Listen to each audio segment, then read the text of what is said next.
Ok, pessoal, sejam bem-vindos ao módulo 8 do curso CCNA Intro. Hoje nós vamos abordar o funcionamento da camada de rede.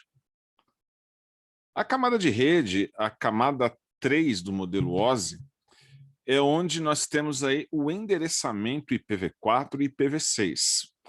Nesse módulo, nós vamos discutir as características da camada de rede, os principais campos do cabeçalho do pacote IPv4, do pacote IPv6, entender como um host consegue rotear pacotes e qual o funcionamento das tabelas de roteamento do roteador. Bom, começando aqui, as características da camada 3 do modelo OSI, a camada de rede. A camada de rede, ela tem por objetivo aí o endereçamento, né? Ela define aí os endereços de origem e destino dos pacotes que são transmitidos na rede. Esses endereços podem ser IPv4 ou IPv6.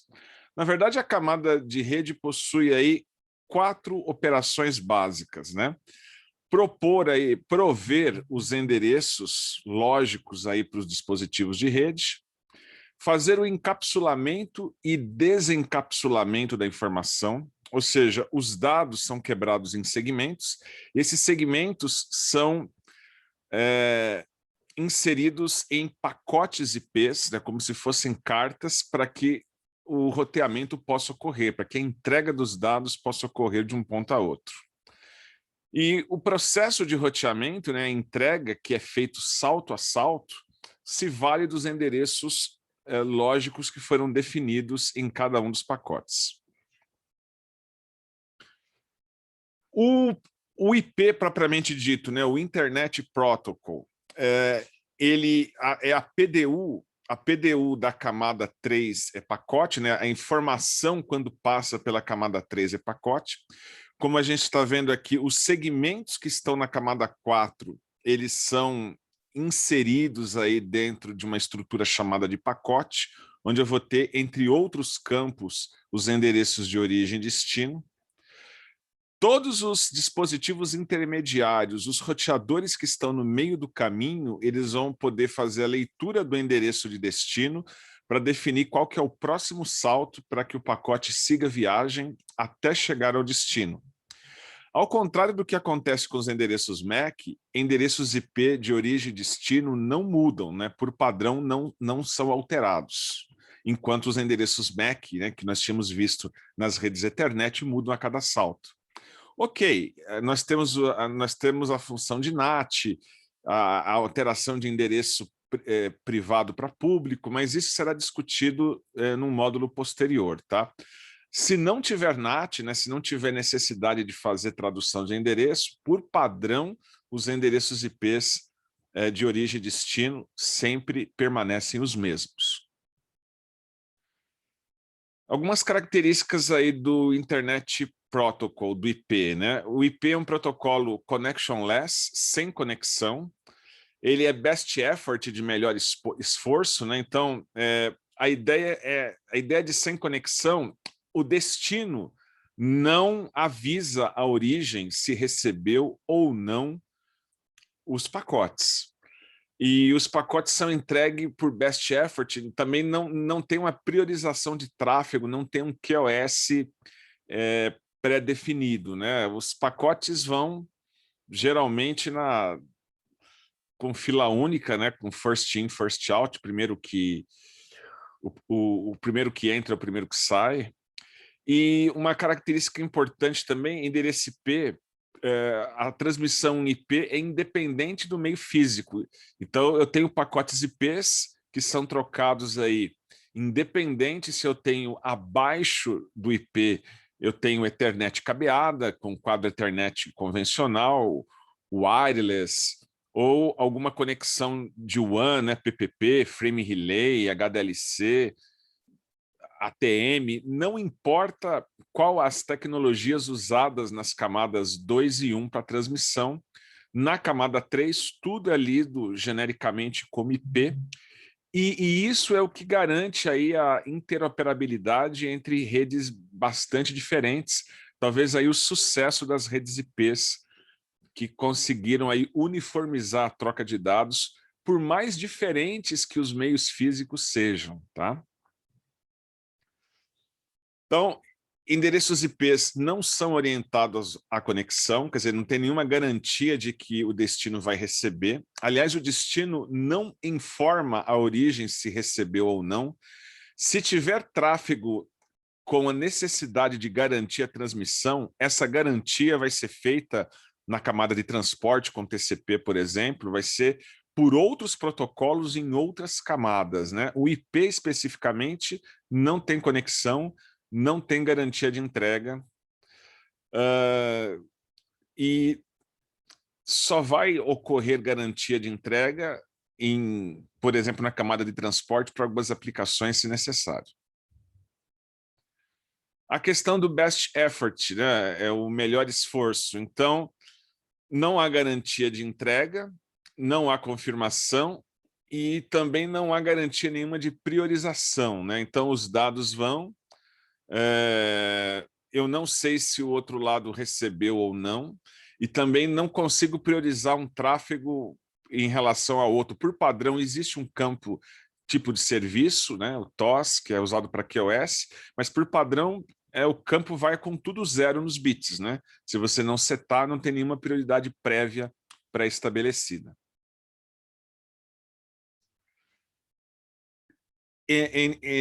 Para pacotes IP, são independentes de mídia, né? Então, em camada 3 é pacote, não importa o que eu tenha em camada 2 ou 1. O IP não tem garantia de entrega, não faz realinhamento, remontagem, né? Então não tem número de sequência, número de confirmação, né? Coisas que o protocolo TCP possui. E ele é independente de meio físico, né? O pacote tem a mesma estrutura, os mesmos campos que nós vamos ver daqui a pouquinho, independente se o meio físico é cobre, fibra, wireless, a estrutura do pacote IP não muda. Na camada de rede, um outro conceito muito importante aí é a questão do MTU, né? O Maximum Transfer Unit, né? Unidade máxima de transmissão. MTU é o tamanho máximo do pacote que pode ser enviado. Se eu tenho um pacote maior do que a MTU da interface, né, um pacote maior do que o tamanho máximo que aquela interface consegue transmitir, vai ter que ocorrer a fragmentação do pacote. O pacote tem que ser quebrado em pedaços menores para poder seguir viagem. E nisso há uma diferença marcante aí entre IPv4 e IPv6. Em IPv4, a fragmentação ocorre no meio do caminho. Os roteadores no meio do caminho conseguem fragmentar o pacote para que ele siga viagem. E se eu tenho um MTU menor ainda, né, no próximo salto, pode haver a fragmentação do fragmento. Tá? Então, se, por exemplo, eu tenho um enlace, eu tenho um pacote de 1.500, mas o enlace é 1.400, então, teoricamente, eu quebrei em 1.400 mais 100. O outro enlace é 1.300, eu vou quebrar aquele fragmento em 1.300 e vai ter 2 fragmentos de 100 que vão ter que ser remontados no destino, né? O destino vai receber todos os pacotes fragmentados e remontar. Isso no caso do IPv4. No caso do IPv6 não tem fragmentação, né? IPv6 ele tem um mecanismo, uma mensagem chamada Packet to Big, né? Quando um roteador do meio do caminho encontra um pacote muito grande, ele avisa a origem para diminuir o tamanho do MTU e descarta aquele pacote grande, né? Aí a origem fragmenta o pacote e já os próximos pacotes ele já respeita o novo tamanho mínimo. Então, quem cuida de fragmentar, retransmitir, é apenas a origem. Os roteadores intermediários avisam a origem de que é necessário fragmentar e diminuir o MTU. Então, isso transfere essa responsabilidade para as pontas, liberando o meio, né? Liberando os routers do meio do caminho de ter esse trabalho de fazer fragmentação dos pacotes. Vamos falar um pouquinho da estrutura de um pacote IPv4, né? Falar um pouquinho dos campos do IPv4. O IPv4, ele, talvez o protocolo de comunicação, um dos protocolos mais antigos que nós temos aí na rede, né? Na verdade, o IPv4 é anterior à própria internet, como nós conhecemos, né? Internet de uso comercial, começou a ser usado lá no projeto ARPANET, um projeto custeado pelo Departamento de Defesa norte-americano, que deu origem à internet como a gente conhece hoje, né? O cabeçalho IPv4, ele garante que os dados são enviados na direção correta, porque ele tem lá anotado o endereço de origem e o de destino. Ele tem uma série de informações de controle dessa informação que está trafegando dentro do pacote. E uma coisa importante, todos os roteadores do meio do caminho vão poder ler o cabeçalho e poder manipulá-lo, né, fazer a escolha do próximo salto da forma conveniente. Aí. Bom, o cabeçalho do IPv4, ele tem, o cabeçalho base, ele tem 20 bytes, podendo ser estendido até 60 bytes. Tem um campo options aqui nessas reticências aqui, que se eu precisar ter alguma informação adicional, poderia aumentar o tamanho do cabeçalho base. Mas sem essas informações adicionais, né, o cabeçalho base tem 20 bytes. Que originalmente são escritos em binário, né, você lê da esquerda para a direita 4 bytes por linha. O mais importante para o encaminhamento, a gente tem lá os IPs de origem e os IPs de destino. Então, para a gente ter uma rápida visão de quais são os outros campos que estão envolvidos aqui, eu tenho um campo version, que obviamente está escrito que aí é a versão 4 do protocolo IP. Tenho uma informação de comprimento do cabeçalho. O cabeçalho tem tamanho variável, ele pode ter 20 bytes ou mais, né? Vai até 60, como eu falei. O tamanho do pacote atual é marcado aqui nesse segundo campo. Depois aqui, esse byte 2, tudo isso daqui, esses 3 elementos, eles fazem parte de uma estrutura que a gente chama de campo TOS, Type of Service, né? Tipo de serviço. Aí eu tenho lá DSCP, ECN. Na verdade, qual que é a ideia aqui? O campo TOS ele controla a prioridade dos pacotes, né? Eu marco uma prioridade para os pacotes. Originalmente, nós marcávamos somente a prioridade de entrega. Depois, com DSCP, a gente passou a marcar prioridade de entrega e prioridade de descarte quando há congestionamento. Tá? Então, tem um controle de congestionamento também implícito dentro do campo TOS. Temos aí a questão do o tamanho, o comprimento total do pacote, né? Cabeçalho mais payload, né? Mais informação útil. Identification, flag, fragment set, offset, são campos usados para fragmentação do pacote, quando cai naquela situação que falamos lá, que eu tenho uma interface com um MTU menor do que o pacote que está tentando atravessar a rede. Então eu tenho que quebrar o pacote em pedaços menores, e aí eu tenho que numerar esses fragmentos para que eu consiga remontá-los depois do destino. Então esses 3 campos aí de identificação, flag, fragment e offset, ajudam para numerar e prover a remontagem dos pacotes fragmentados. Nós temos aí também o tempo de vida, né, o time to live. Todo pacote ele sai com o número máximo de saltos que ele consegue fazer. Isso evita que o pacote fique em looping. Se o TTL chegar a 0, a cada salto vai decrementando 1. Se o TTL chega a 0, o pacote é descartado, evita que ele fique dando voltas sem fim em looping dentro da rede. Um campo protocol dizendo qual que é o próximo cabeçalho que vai ser lido, né? Se vai ser na camada de transporte, por exemplo, TCP ou DP. Nós temos lá o checksum, que é o dígito verificador, então eu tenho verificação da integridade dos dados em camada 3 com IPv4, assim como eu já tinha também no quadro Ethernet. A gente tem uma redundância, um double check aqui com esse header checksum. e os endereços IP de origem e de destino.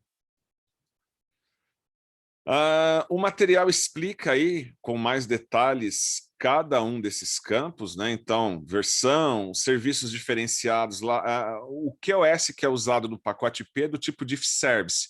Eu não tenho reserva de banda, eu tenho um comportamento que é definido a cada salto para os pacotes que eu posso configurar aí nesse campo que ele está chamando de serviços diferenciados aí, que está dentro do TOS que eu havia comentado com vocês ali. O dígito verificador, o TTL, qual que é o próximo protocolo, endereços IPv4 de origem e destino, como havíamos comentado antes ali. No material oficial, nós temos um vídeo que aborda o header do pacote Ethernet, é feita a captura no Wireshark, né? E são exibidas as informações ali, mais uma descrição, um comentário a respeito das diferenças dos campos que compõem o cabeçalho IPv4. Nós temos aí também no material um descritivo dos pacotes IPv6, aí, a nova versão de protocolos IP. A RFC, que trata aí da definição do IPv6, é de 1998. Então, apesar da gente falar aí o novo protocolo da internet, a grande verdade é que IPv6 não é tão novo assim, né? Ele já tem aí mais de 20 anos de estrada. Basicamente, IPv6 foi criado para poder suprir um problema, né? uma carência do IPv4, que é a falta de endereços. Com IPv6, nós temos 2 elevado a 128, nós temos uma quantidade quase infinita de endereços IPv6, aí, mais de 301 decilhões de endereços, é muito IP, né? Então, a falta de endereços IPv4 pode ser suprida aí com a adoção de IPv6. Se eu tenho muitos endereços, eu posso manter o conceito de conectividade fim a fim, né, de ponta a ponta, como ele coloca aí. Todas as máquinas vão ter o seu próprio endereço e eu posso alcançá-las sem a necessidade de fazer tradução de endereço, sem a necessidade de fazer NAT. Quando eu faço NAT, né, eu traduzo um IP privado para um IP público, isso é feito para que os IPs rendam, né? Eu posso ter um único IP público e uma rede com mais de 200 máquinas que vão usar IP privado. Quando elas forem sair para a internet, eu vou traduzir o IP privado que elas têm para um IP público que é único no mundo internet. Então, o que o NAT nos dá aí é multiplicar os endereços IPv4 disponíveis, tá? Tem gente que acha que o NAT é uma feature de segurança porque esconde os endereços privados dentro da rede, né? As pessoas não podem acessar de fora para dentro máquinas com IP privado. Mas isso é um efeito colateral, na verdade, né? IPv6 foi feito para fazer os IPs renderem e o NAT foi feito para dar uma sobrevida para o IPv4, tá? Grande verdade é essa. O NAT, na verdade, foi como um paliativo, uma solução temporária, com muitos efeitos colaterais, infelizmente, né? Quebra o conceito de conectividade fim a fim, tem que ter tradução de endereço. Tendo tradução de endereço, tem problemas de performance. NAT é um grande comilão de CPU e memória. NAT não se dá bem com algumas features de segurança, como a IPsec, porque a IPsec verifica se o pacote foi adulterado ou não, e o NAT adultera o pacote, né? Troca os endereços ali. Existem aí uma série de desvantagens, né? Latência e outros problemas, incompatibilidades com algumas aplicações, principalmente de segurança, com o uso de NAT. Então, o NAT é um mal necessário. O ideal seria que você tivesse conectividade fim a fim, e com IPv6 isso é possível, né? Porque eu tenho uma quantidade gigantesca de endereços disponíveis. São, na verdade, 341 decilhões de endereços IPv6, né? Para a gente ter uma ideia do que é isso, o que é um decilhão, né? É 1011 vezes, né? Então tem lá 1000, milhão, bilhão, trilhão, quatrilhão, quintilhão, sextilhão, octilhão, nonetilhão, decilhão, 1 decilhão. Então, 1 decilhão é 11 vezes 1000, né? E aí eu tenho 341 decilhões de endereços. É uma quantidade quase inimaginável aí, tá?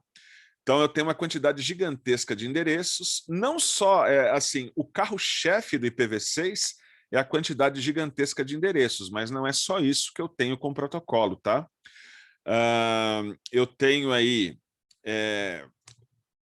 um enxugamento do cabeçalho, que a gente vai ver daqui a pouquinho.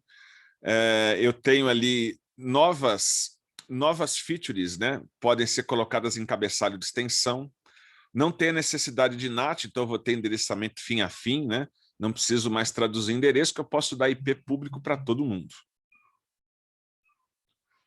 Quais são os campos, né? Quais são os campos do cabeçalho IPv6? Continuo tendo um campo de versão, só que agora, obviamente, está escrito V6 lá dentro.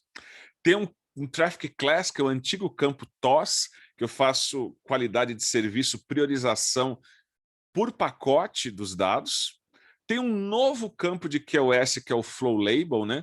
O Flow Label é um QoS em camada 4, um QoS no transporte. Eu posso dar prioridade para um fluxo de dados e não apenas para um pacote individual, tá? Além disso, você tem lá... o cabeçalho do V6 tem tamanho fixo, é sempre 40 bytes. Não tem aquela história de campo option, extensão, o que facilita aí, por exemplo, processamento via hardware, né? Tudo que tem tamanho fixo é melhor para processar em termos de máquina. Então, eu tenho 40 bytes de tamanho fixo. O campo foi enxugado, né? Se você for parar para pensar, o IPv6 é 4 vezes maior do que o IPv4, né? Cada endereço. O endereço tem 128 bits, o IPv4 tem 32. 32 vezes 4 é 128. Mas o que mudou, na verdade, né? Eu tenho apenas o dobro de bytes de tamanho. Então, ele saltou de 20 para 40, saltou para o dobro e não para o quádruplo, como aconteceu com o tamanho do endereço. E isso graças a um enxugamento, uma simplificação do cabeçalho que foi feita, né? Agora, por exemplo, alguns campos deixaram de existir aí. Por exemplo, aqueles campos relacionados à fragmentação, né, o offset ali, foram removidos, porque se tiver fragmentação, vai ser feito num cabeçalho adicional, um cabeçalho de extensão. Não existe mais, por exemplo, a questão do dígito verificador, aí o checksum, porque o checksum agora é feito somente na camada 2, não é feito mais na camada 4, quando você trabalha com IPv6, ou então é feito aliás, não existe mais detecção de erro na camada 3, onde está o IPv6. Ou a detecção de erro vai ter que ser feita antes ou depois, na camada 2 ou na camada 4. Na camada 3, não há mais verificação de erros, tá? Não tem mais campo para isso. Eu tenho alguns campos mudaram de nome, né? Então, por exemplo, o tal do Hope Limit é o antigo TTL, a funcionalidade é a mesma, né? Limitar a quantidade de saltos do pacote, se a cada salto faz -1, quando chega a 0, descarta o pacote para evitar ele ficar em looping, né? A gente tem aí o payload, que é o tamanho da informação variável, né? Já que o cabeçalho é fixo, mas os dados, o payload mesmo, a informação que o usuário quer transmitir, continua sendo variável, e eu preciso do tamanho aí. O next header é o antigo campo protocol, né? Onde a gente vê qual que é o próximo cabeçalho, só que agora tem uma diferença, pode vir um cabeçalho de extensão, que seria um complemento para o cabeçalho base do IPv6, ou um cabeçalho de camada superior, né? Um cabeçalho TCP, UDP, ICMP, algo do gênero. Então, o antigo campo protocol virou next header, mas tem a mesma função, dizer qual que é o próximo cabeçalho que vai ser lido aí, tá? E os endereços IPv6 de origem e destino é o que ocupa o maior espaço aí, né? São 2 endereços, cada um com 128 bits cada um. O material explica aí cada um dos campos com mais detalhes, né? Vale a pena vocês darem uma lida no material, mas basicamente é isso, né? A versão que agora está escrito V6 ao invés de V4, o classe de tráfego, que é exatamente a mesma coisa lá do diff service, né? O campo que faz QoS por pacote, o campo de fluxo, né? Para poder fazer QoS em camada 4, QoS por fluxo. Né? O que é um fluxo? Pacotes de uma determinada origem, IP e porta de origem, para um IP e porta de destino específico. Né? O tamanho do payload, next header, limite de salto, endereços de origem e destino. Né? A grande mudança que ocorreu, como eu falei para vocês, foi o tamanho dos endereços. Né? De 32 bits, saltamos para 128 bits de tamanho. Um conceito bastante importante ali no IPv6 é dos Extended Header, né, os cabeçalhos de extensão, EH, que estão colocados ali. Os cabeçalhos de extensão dão uma certa flexibilidade ao IPv6. Se amanhã ou depois novas tecnologias forem criadas, eu precisar ter algum campo adicional aí para o IPv6 reconhecer e transportar, eu não vou ter que recriar o IPv6, criar um IPv8 aí, né? Alguma coisa do gênero. Eu posso manter o cabeçalho original e fazer uma lista ligada, né? O cabeçalho base chama um novo cabeçalho para algum novo protocolo que eu, porventura, crie ali, né? Essa é a grande flexibilidade que eu tenho com V6. E também uma coisa que o material está frisando, que eu já tinha comentado com vocês, é que não existe, os roteadores no meio do caminho não fragmentam pacotes IPv6. Eles só pedem para a origem fragmentar os pacotes maiores do que o MTU das interfaces que eles possuem ali. Tá? Isso é uma diferença bastante significativa do V6 em relação ao V4. Nós temos no material um vídeo que explica aí os cabeçalhos do IPv6, é feita uma captura no Wireshark e a visualização das diferenças dos pacotes, né, a diferença dos pacotes V4 e V6. Ok, pessoal, então por hoje é só. No próximo vídeo nós vamos terminar aí o capítulo 4, falando aí como funciona o roteamento na camada 3. Um grande abraço a todos, até a próxima.